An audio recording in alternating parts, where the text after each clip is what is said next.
This video covers some more mature and adult themes than usual. Viewer discretion is advised. Enjoy! Hello everybody, this is Kirby over yonder, and 2019 was a pretty dang solid year for animation. We got some pretty good animated shows and movies this year, and the future for animation is looking very bright. Though one trend I noticed this year is that a lot of animated shows started talking about some pretty dark subjects.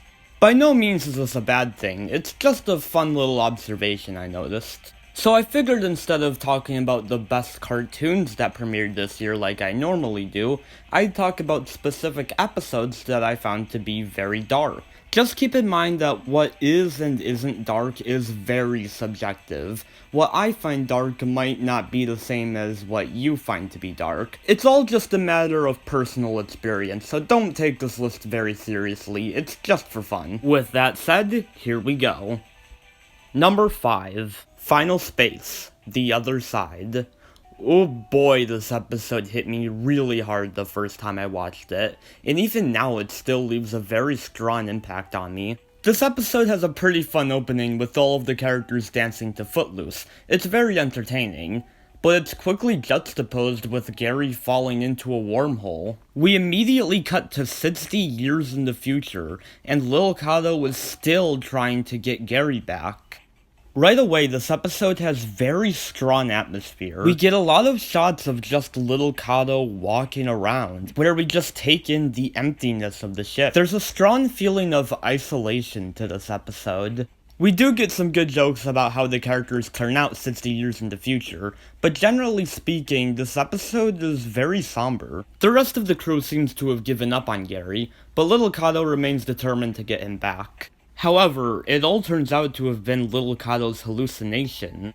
He was alone on the ship for 60 years and went insane. Thankfully, the crew does end up rescuing him, but that doesn't change the fact that he spent 60 years alone on the ship and insane. The Other Side is proof of just how excellent the storytelling is in Final Space. If you haven't checked the show out yet, I highly recommend it. It really doesn't get the attention it deserves. Number 4. Nightmare on Kilmoder Hill, from DuckTales. This episode essentially explores toxic parental figures, as Lena keeps seeing herself as evil because she's related to her Aunt Magica. Despite how many times her friends reassure her that she's good, she just can't shake that feeling of being evil. Essentially, the group ends up sharing a lucid dream together. The episode has some good fun with this concept, while also exaggerating the main character's personality traits. But throughout the episode, Lena continues to see herself as a monster. Eventually, Lena confronts Magica, where Magica tells her that she is just like her. She's an evil monster.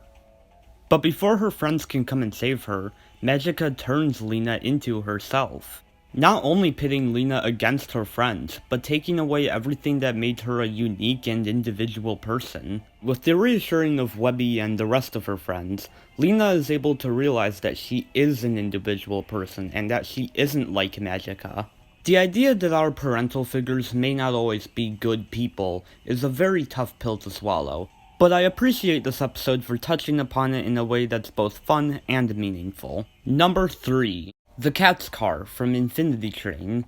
This is an episode that talks about the difficult subject of parents getting a divorce, as well as how it can affect the child's mind. This is done by Tulip revisiting her memories from a VHS tape.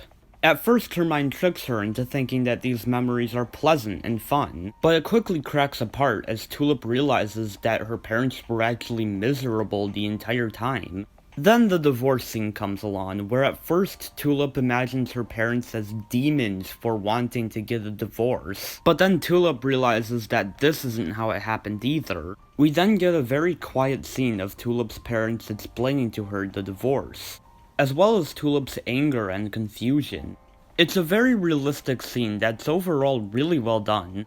The Catcar not only touches upon divorce, but talks about how oftentimes we cover up bad memories or exaggerate the ones we can't cover up. Number 2. Rick and Morty, Edge of Tomorty, Rick, Die, Repeat.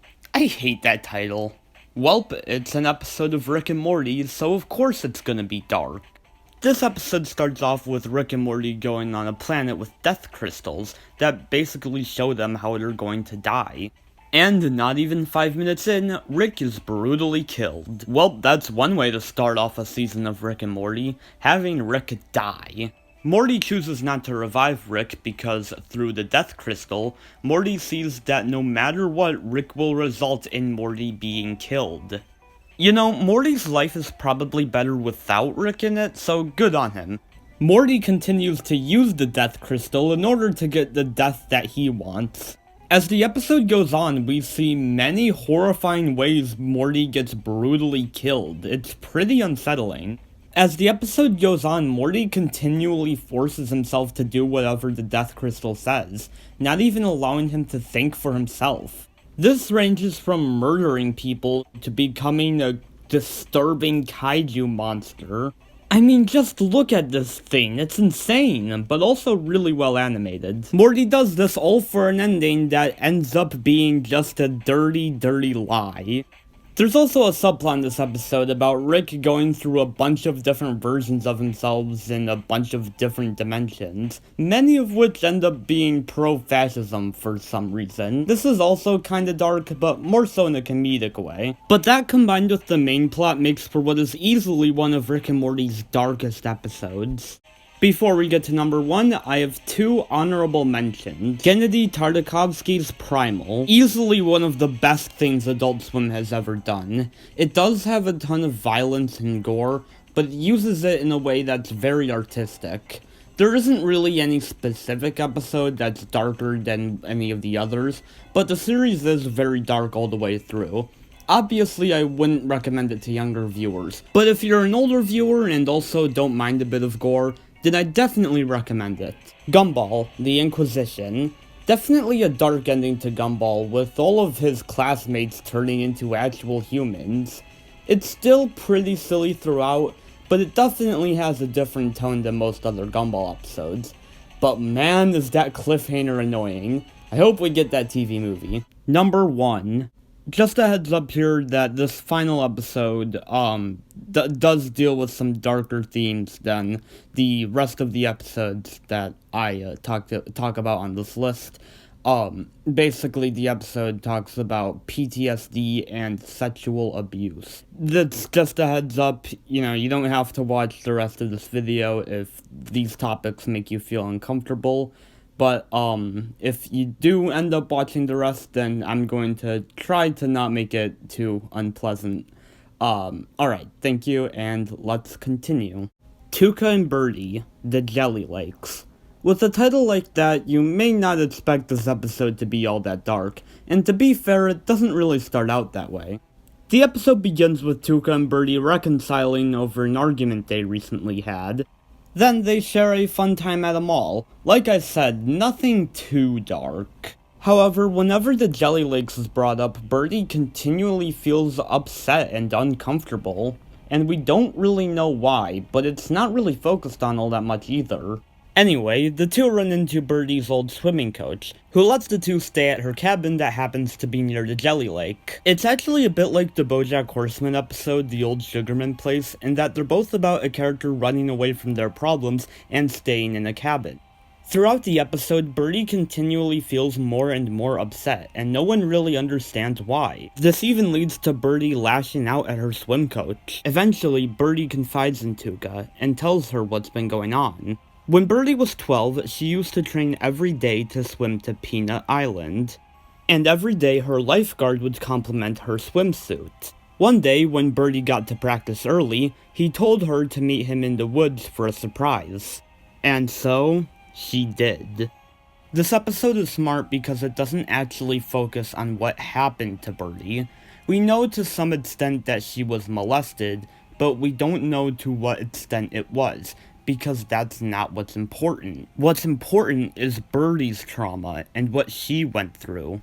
If you have ever experienced sexual trauma or any sort of trauma, then please talk to someone about it. You are not burdening anyone. You are doing yourself a favor. No matter what, there will always be someone who cares about you and wants you to be happy. And if you need to talk to me about it, then feel free to direct message me on Discord. I can't guarantee that I'll respond immediately, but I'll get to you eventually. I'm sorry for breaking up the video like this. I just felt like this needed to be said. What I love about this episode is that it not only presents a difficult issue, but shows Birdie overcoming said issue. Birdie makes it to Peanut Island, and takes back what her lifeguard took from her. Jelly Lakes is not just the darkest episode I saw this year for discussing a topic that not a lot of shows talk about, and has happened to way too many people, but it's also one of the best, for showing that you can move past traumatizing situations, and that you're not the only one out there who's experienced said trauma. It's a fantastic episode, and I highly recommend it. Personally, I like that animated shows are delving into more dark topics. It helps remove the stigma that animation is just for kids, and shows that animated shows can often be more human than live-action shows. If you know of any dark episodes that aired this year, then please let me know in the comments, and have a lovely day. Kirby, out.